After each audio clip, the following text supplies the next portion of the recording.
there, I'm Trisha and welcome back. In today's video, I'm going to be talking about all of the books that I read in the month of May.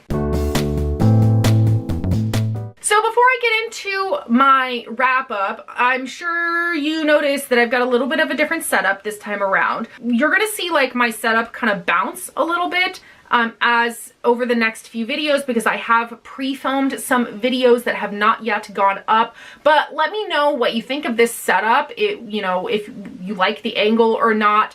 I'm still working on it, so it's not completely set in stone, so my angle may be changing over the next month or two. But let me know what you think of this in the comments down below. I have 5 books to talk about, so we'll get right on into the wrap-up. So at the beginning of the month, I started out with Spirit Bound by Richelle Mead. This is book number 5 in the Vampire Academy series. I read this for the Muggle Studies Book Club Vampire Academy reread along. This is one that I had heard mixed things about the end of the series kind of going downhill during the last 2 books, and that a lot of the people that I talked to told me that they didn't enjoy the last 2 books near as much as the rest of the series.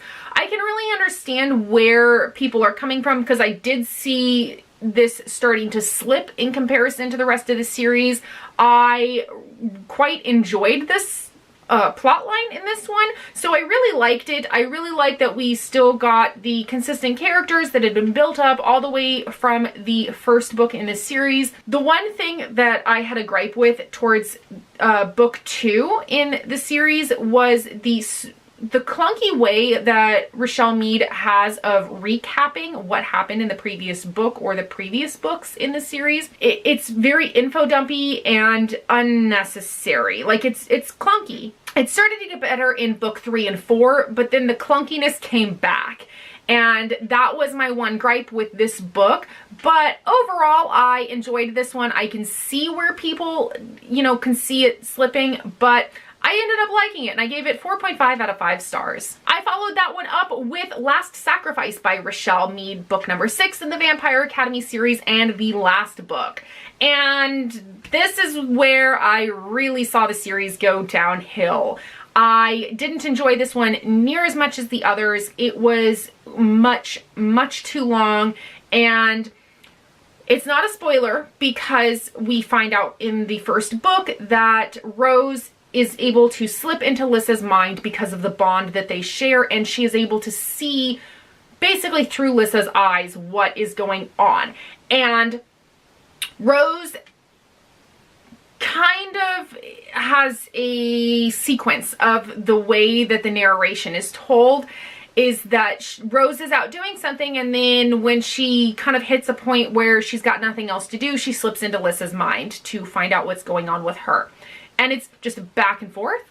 And I felt that it was like, yes, we're getting information that we need from the time that we spend through Lissa's point of view that way. But it was just really strange to read that back and forth, and I didn't really enjoy that. I like the characters, and that's mainly why I gave it the rating that I did, but I didn't really like the plot line on this one, and I felt like I just wish that the story had wrapped up in some other way.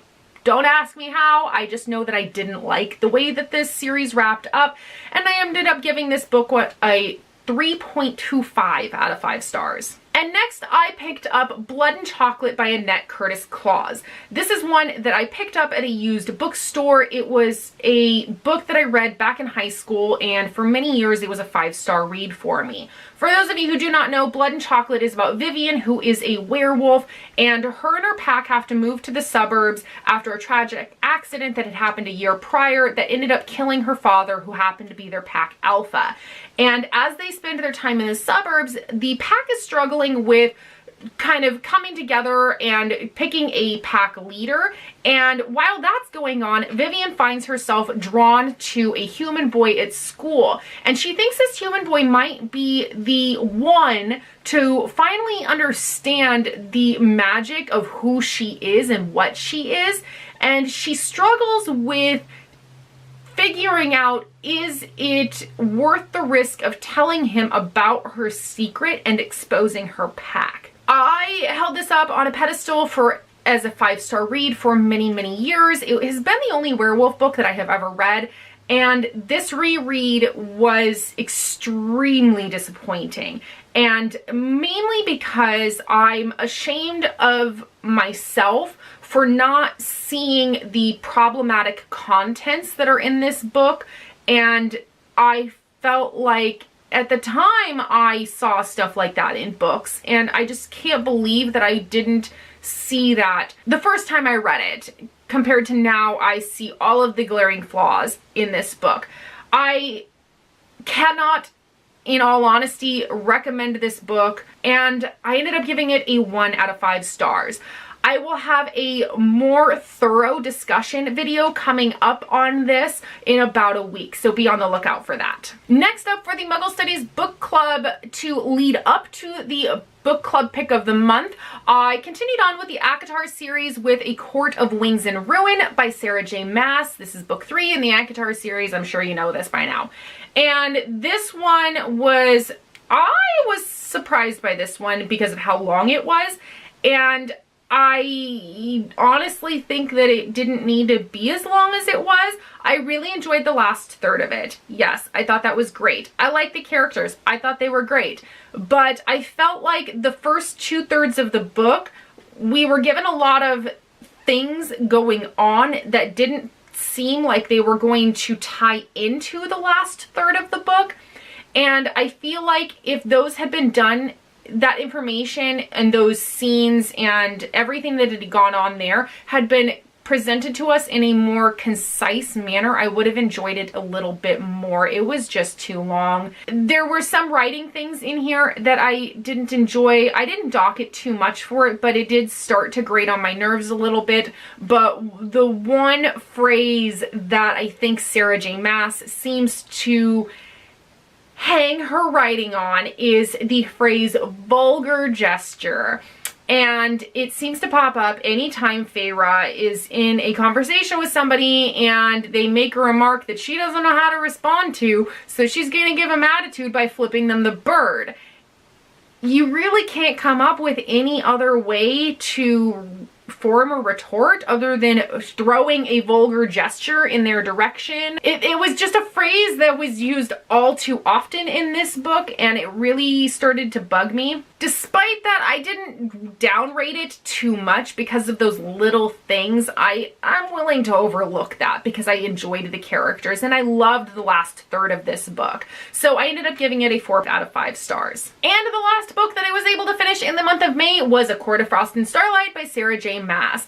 This is the not 4th book in this series. It's, I guess, a bridging book. I guess that's the best way to describe this. So this is following up with the characters after the events of ACOWAR. I didn't read this right after it released. I, waited a couple weeks after the release to read it because I had to finish ACOWAR first. And I started to notice that there was a trend. People either really loved it or really didn't like it. 2 camps, that's kind of it.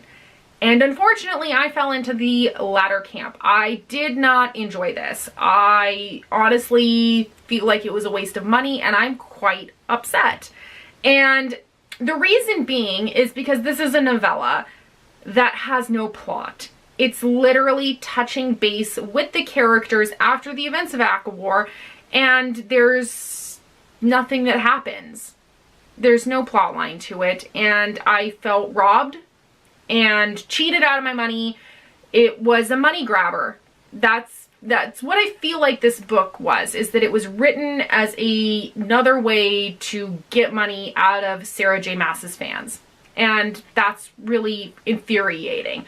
I ended up giving the rating that I did because I enjoyed the characters. I like them. However, for the 228 pages that this book, has, it doesn't really give us any more insight into the characters that I didn't already know based off of the first 3 books. They didn't really change a whole lot, and I didn't think it was necessary to have an entire book dedicated to touching base with the characters to then transition into the next book in the series. I really honestly feel like this whole thing could have been covered in about 30, 40 pages max in the next book in the series. Like, it could have been saved. I ended up giving it a 2.5 out of 5 stars. So those are all the books that I ended up finishing for the month of May, but I did start reading The Little Paris Bookshop by Nina George. This one I am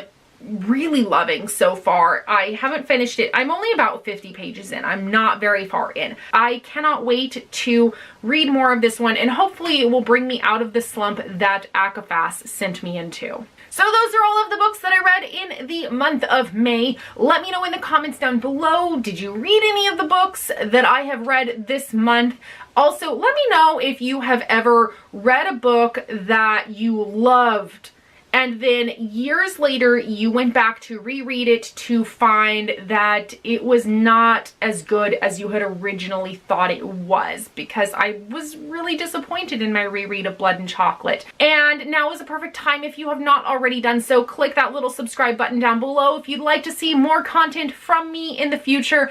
And if you want to follow me elsewhere on the interwebs, I have all of my social media links in the description box down below, and I'll see you all in my next video. Bye!